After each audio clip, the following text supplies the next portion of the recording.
BC సాధికారిత సంఘం ఆధ్వర్యంలో మహాత్మా జ్యోతిబా పూలే 199వ జయంతి వేడుకలు ఉత్తర తెలంగాణ జిల్లా సాధికారిత బీసీ సంఘం ఇన్ఛార్జు పోలాస నరేందర్ ఆధ్వర్యంలో వేములవాడ కార్యాలయంలో ఘనంగా నిర్వహించారు.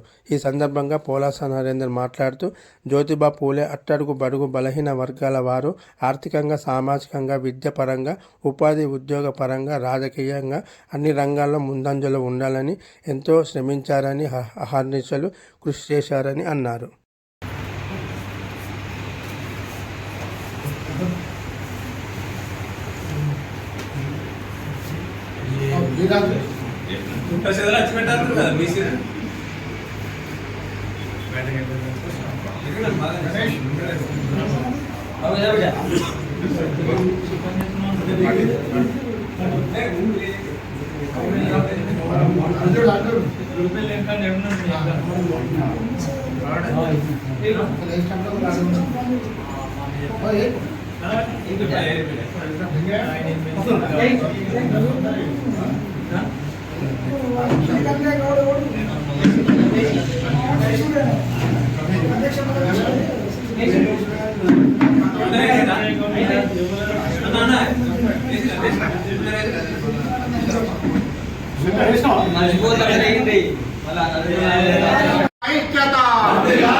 మహాత్మా జ్యోతిరావు పులే గారి ఆశయాలను బడుగు బలైన వర్గాల ఆశాజ్యోతి, అట్టడుగు వర్గాల ఆశాజ్యోతి, బలైన వర్గాలు రాజకీయంగా, ఆర్థికంగా, సాంఘికంగా, సామాజికంగా, విద్యాపరంగా, ఉద్యోగపరంగా తదితర అన్ని రంగాల్లో బలైన వర్గాలు ముందుకెళ్లాలన్న లక్ష్యంతో మహాత్మా జ్యోతిరావు పూలే గారు ఎంతగానో శ్రమించారు.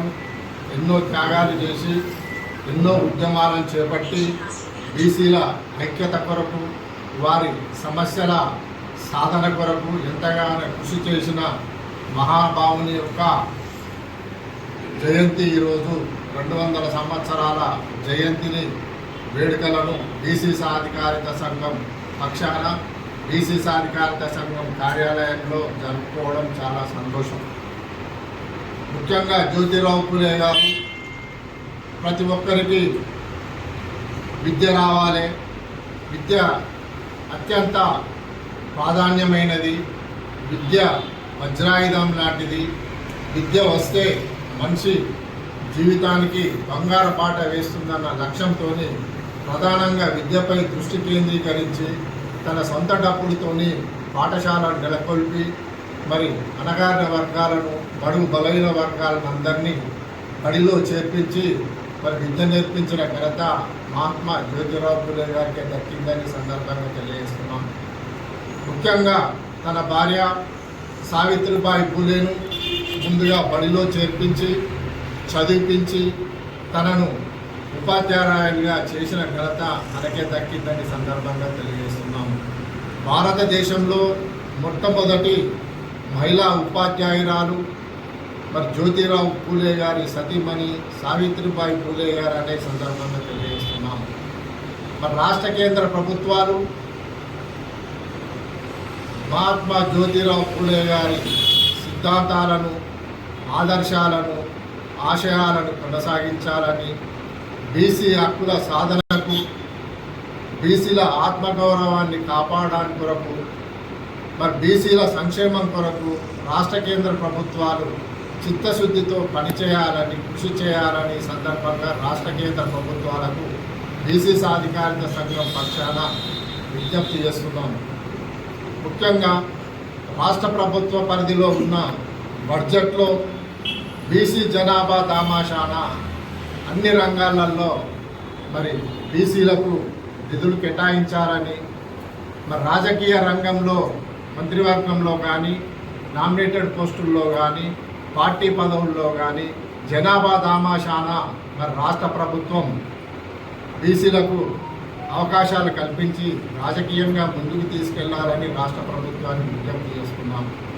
కేంద్ర ప్రభుత్వ పరిధిలో ఉన్న బీసీ రిజర్వేషన్స్ బిల్లులు బిల్లు నంబర్ 3, బిల్లు నంబర్ 4 వెంటనే ఈ 16 నుండి 18 వరకు జరుగు పార్లమెంట్లో ఆమోదం తెలపాలని కేంద్ర ప్రభుత్వాన్ని కోరుతూ, కేంద్ర ప్రభుత్వం ఏదైతే దేశవ్యాప్తంగా జనగణన కార్యక్రమం చేపట్టిందో, జనగణన కార్యక్రమంలో కులగణన కార్యక్రమాన్ని కూడా చేపట్టి బీసీ సంఖ్యను లెక్కించాలని కేంద్ర ప్రభుత్వాన్ని కోరుతున్నాము.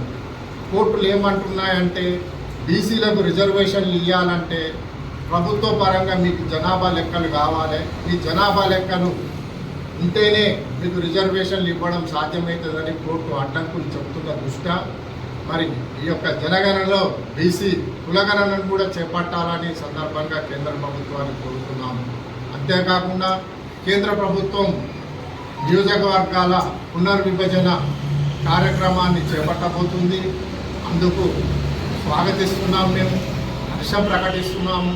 మహిళలకు 33% రిజర్వేషన్లు చట్టసభల్లో కల్పించబోతున్నందుకు కూడా కేంద్ర ప్రభుత్వానికి ధన్యవాదాలు, హర్షం ప్రకటిస్తున్నాము. కాకపోతే చట్టసభల్లో బీసీలకు రిజర్వేషన్లు ప్రకటించిన తర్వాతనే నియోజకవర్గాల పునర్విభజన చట్టాన్ని అమల్లోకి తీసుకురావాలని కేంద్ర ప్రభుత్వాన్ని కోరుతున్నాము. ఏదైతే మహిళలకు 33% రిజర్వేషన్లు కల్పిస్తున్నారో, ఈ 33% మహిళల్లో బీసీ మహిళలు 50% ఉన్నారు కాబట్టి 16.5% మహిళలకు చట్టసభల్లో రిజర్వేషన్లు కల్పిస్తేనే బీసీలకు న్యాయం చేసిన వాళ్ళు అవుతారని సందర్భంగా తెలియజేస్తూ, అంతేకాకుండా కేంద్ర ప్రభుత్వంలో బీసీ సంక్షేమం కొరకు ప్రత్యేకంగా బీసీ సంక్షేమ శాఖను ఏర్పాటు చేసి బీసీలను అన్ని రంగాలలో రాష్ట్ర కేంద్ర ప్రభుత్వాలు ముందుకు తీసుకెళ్లాలని ఈ సందర్భంగా రాష్ట్ర కేంద్ర ప్రభుత్వాలను బీసీ సాధికారత సంఘం పక్షాన విజ్ఞప్తి చేస్తున్నాం.